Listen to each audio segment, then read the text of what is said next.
ಅಮೆರಿಕಾಗೆ ಈಗ big shock ಹೊಂದಿದೆ. Iran ಕೊಟ್ಟಂತಹ ಶಾಕ್. ಅಮೆರಿಕಾದ ಪವರ್ಫುಲ್ F-35 ಜೆಟ್ ಅನ್ನ ಉಡೀಸ್ಕೊಳಿಸ್ತಾ 900 ಕೋಟಿ ರೂಪಾಯಿ ಮೌಲ್ಯದ F-35 ಫೈಟರ್ ಜೆಟ್ ಇದು.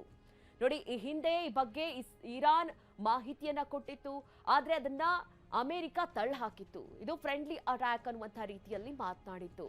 ಆದ್ರೆ ಈಗ ಬರ್ತಾ ಇರೋದು ಮಧ್ಯಪ್ರಾಚ್ಯದಲ್ಲಿರುವ ಅಮೆರಿಕ ವಾಯುನೆಲೆ ಬಳಿ ಇದು ದಾಳಿಯಾಗಿದೆ. ದಾಳಿ ಆಗ್ತಾ ಇದ್ದಂತೆ F-35 ಜೆಟ್ ತುರ್ತು ಲ್ಯಾಂಡಿಂಗ್ ಆಗಿದೆ.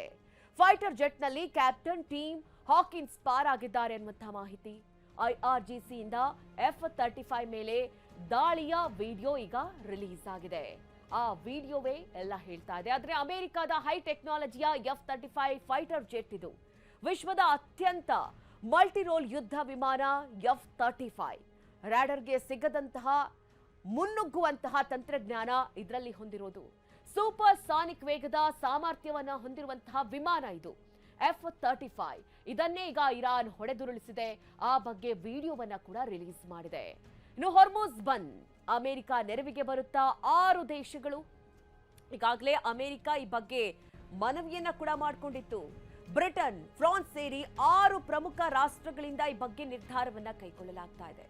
ಇರಾನ್ ಹಿಡಿತ ತೆರವುಗೊಳಿಸೋದಕ್ಕೆ ಮಿಷನ್ ಆರಂಭಿಸೋದಕ್ಕೆ ಸಿದ್ಧತೆಯನ್ನ ಮಾಡಿಕೊಳ್ಳಲಾಗ್ತಾ ಇದೆ. ಸೇನಾ ಕಾರ್ಯಾಚರಣೆಗೆ ಜರ್ಮನಿ, ನೆದರ್ಲ್ಯಾಂಡ್ ಕಂಡೀಷನ್ ಅನ್ನ ಇಡ್ತಾ ಇದೆ. ಯುದ್ಧ ನಿಂತ್ರೆ ಸಾಥ್ ನೀಡ್ತೀವಿ ಅಂತ ಐರೋಪ್ಯ ರಾಷ್ಟ್ರಗಳು ಹೇಳ್ತಾ ಇದೆ. Britain, France, Germany, Italy, Netherland, Japan ಕಾರ್ಯಾಚರಣೆಗೆ ಯಾವುದೇ ನಿರ್ದಿಷ್ಟ ಗಡುವನ್ನ ನಿಗದಿಪಡಿಸಿಲ್ಲ. ಕದನ ವಿರಾಮ ಆಗಲಿ, ಆಮೇಲೆ ಬೆಂಬಲ ಅಂತ ಹೇಳಿ ಜರ್ಮನಿ, ನೆದರ್ಲ್ಯಾಂಡ್ ಹೇಳ್ತಾ ಇದೆ. ಇನ್ನು ಅಮೆರಿಕ ಅಧ್ಯಕ್ಷ ಟ್ರಂಪ್ ಒತ್ತಡಕ್ಕೆ ಮಿತ್ರ ರಾಷ್ಟ್ರಗಳು ಮಣಿಯುತ್ತಾವ. ಯಾಕೆಂದ್ರೆ ಈಗಾಗಲೇ ಹಿಂದಿನಿಂದಲೂ ಕೂಡ ಹಾರ್ಮುಜ್ ಜಲಸಂಧಿ ಬಂದಾಗಿರುವಂತಹ ಕಾರಣಕ್ಕಾಗಿ ಅಮೆರಿಕ ಈ ಬಗ್ಗೆ ಮನವಿಯನ್ನ ಮಾಡಿಕೊಳ್ತಾ ಇದೆ. ಸಂಘರ್ಷದ ಹಾದಿಯಲ್ಲಿ ಟ್ರಂಪ್ಗೆ ಎಕ್ಸಿಟ್ ರ್ಯಾಮ್. ಇರಾನ್ ಮೇಲೆ ದಾಳಿ ನಡೆಸಿದ್ದಷ್ಟು ಅಮೆರಿಕಕ್ಕೆ ನಷ್ಟದ ಆತಂಕ ಎದುರಾಗ್ತಾ ಇದೆ. ಯುದ್ಧದ ವಿಚಾರದಲ್ಲಿ ಟ್ರಂಪ್ ಬೆಂಬಲಿಗರಲ್ಲೂ ಶುರುವಾಗಿದೆ ಆತಂಕ. ಟ್ರೀಟಾಪಾಸಿ ವಿಶ್ಲೇಷಣೆ ಬಳಿಕ ಅಮೆರಿಕ ರಾಜಕೀಯದಲ್ಲಿ ಒಂದಷ್ಟು ಸಂಚಲನ. ಯುದ್ಧವು ಅಂದುಕೊಂಡಂತೆ ಸಾಗ್ತಾ ಇಲ್ಲ ಅನ್ನುವಂತಹ ಕಹಿ ಸತ್ಯದ ಅರಿವಾಗ್ತಾ ಇದೆ. ಉದ್ವಿಗ್ನತೆ ಹೆಚ್ಚಾದಷ್ಟು ಅಮೆರಿಕ ಮೇಲೆ ದೊಡ್ಡ ಮಟ್ಟದ ಪೆಟ್ಟು ಬೀಳುತ್ತೆ. ಇರಾನ್ ಪ್ರತೀಕಾರ ಶಕ್ತಿ ಬಗ್ಗೆ ಅಮೆರಿಕ ರಕ್ಷಣಾ ವಲಯದಲ್ಲೇ ಈ ಮಾತುಗಳು ಕೇಳಿಬರ್ತಾ ಇದೆ. ಜಾಗತಿಕ ತೈಲ ಮಾರುಕಟ್ಟೆ, GCC ರಾಷ್ಟ್ರಗಳ ಮೇಲೆ ಇರಾನ್ ಕೆಂಗಣ್ಣು ಬೀರಿದೆ. ಹೀಗಾಗಿ ಯಾವ ರೀತಿ ಹೊಡೆತ ಬೀಳ್ತಾ ಇದೆ ಅಮೆರಿಕಕ್ಕೆ ನೋಡಿ. ಒಂದ್ ಕಡೆ ಮಿತ್ರ ರಾಷ್ಟ್ರಗಳು ಸಪೋರ್ಟ್ ಮಾಡ್ತಾವೆ ಅನ್ನುವಂತಹ ನಿರೀಕ್ಷೆ ಇತ್ತು. ವಾಷಿಂಗ್ಟನ್ನಲ್ಲಿ ಟ್ರಂಪ್ ವಿದೇಶಾಂಗ ನೀತಿಯ ಬಗ್ಗೆ ಕೂಡ ಚರ್ಚೆ ಆಗ್ತಾ ಇದೆ. ಯುಎನ್ಸ್ institute for responsible statecraft ಈ ಬಗ್ಗೆ ಮಾಹಿತಿಯನ್ನ ನೀಡ್ತಾ ಇದೆ. ಯುದ್ಧ ಮುಂದುವರೆಸಿದ್ರೆ ಅಮೆರಿಕದೊಳಗೆ ಆಕ್ರೋಶ ಎದುರಿಸುವಂತಹ ಭೀತಿ ಕೂಡ ಇದೆ. ವಿದೇಶಾಂಗ ನೀತಿಯ ಗೊಂದಲಗಳಿಂದಾಗಿ ಟ್ರಂಪ್ ಸರ್ಕಾರಕ್ಕೆ ದೊಡ್ಡ ಮಟ್ಟದ ಮುಜುಗರ ಕೂಡ ಆಗ್ತಾ ಇದೆ. ಟ್ರಂಪ್ ಯುದ್ಧದಿಂದ ವಾಪಸ್ ಆಗುವ ದಾರಿ ಹುಡುಕ್ತಾ ಇದ್ದಾರೆ.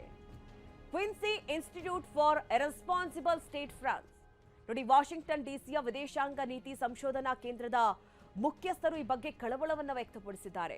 ಅಮೆರಿಕ ಮತ್ತು ಇರಾನ್ ಸಂಬಂಧದ ಬಗ್ಗೆ ಆಳವಾದ ಜ್ಞಾನ ಹೊಂದಿರುವಂತಹ ತಜ್ಞ ಇವರು. ಆದ್ರೆ ಅಮೆರಿಕಾದಲ್ಲೇ ಈ ಬಗ್ಗೆ ಒಂದಷ್ಟು ಚರ್ಚೆಗಳಾಗ್ತಾ ಇರೋದನ್ನ ನಾವು ನೋಡ್ತಾ ಇದ್ದೀವಿ. ಯಾವ ರೀತಿ ಯುದ್ಧ ಸಂಕಷ್ಟವನ್ನ ತಂದಿಡ್ತಾ ಇದೆ ಸ್ವತಃ ಅಮೆರಿಕಕ್ಕೂ ಕೂಡ. ಇನ್ನು ಬೆಂಗಳೂರಿನ ಹೋಟೆಲ್ ಉದ್ಯಮಕ್ಕೂ ಕೂಡ ದೊಡ್ಡ ಮಟ್ಟದ ಸಂಕಷ್ಟ ಎದುರಾಗ್ತಾ ಇದೆ.